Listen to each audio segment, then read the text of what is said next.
होनोथ' दिनै ओंखारबोदों मोनसे मिथिङाव जिबायदि मानसि फैदों ना खिन्थु बेफोरबायदि सबिया मानसि ओंखारबोनाया आवबो जायाखैमोन माने मोनफ्रोमबो मिथिङाव खालि जयेन बिसोरनि लिडारफोर जयेन जादों बिसोरनि मावथिफोर जयेन जादों बिथांमोननि सापर्टारफोर जयेन जादों आरो बेखौ नायनानै जों नुदों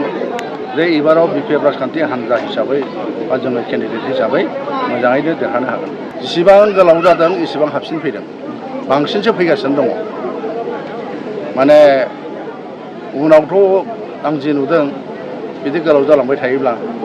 फैजोबगोन आरोखि गासैबो आरो बिटिसि इलेक्सननि उनावथ' आसामनि बे इलेक्सननि उनावथ' आरो बधय जोङो जुदि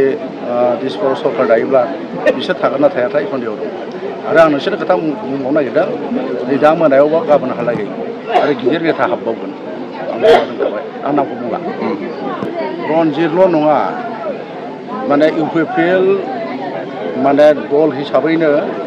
रायजोफ्रा बिथांमोनखौ माने नागारखाबाय थांनाय जेनाखि बिटिसि इलेक्सनाव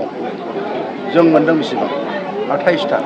बिसोर मोनदों 7टा बिसोरनि सरकार दङमोन थाखा फैसा दङमोन गासिबो दंजोबोमोन भट सत्तेयावबो रायजोफोरनो बिसोरो सहाय खालामदोंबाबो रायजो राजाफ्रा बिसोर भट होआखैना इउपिपिएल दोलोजों मानो बिथांमोनहा गावसोरनि खोथा होनायखौ लाखियाखै रायजोफोरखौ थगायनाय बायदि जादों बेखायनो रायजोफ्रा बिसोरखौ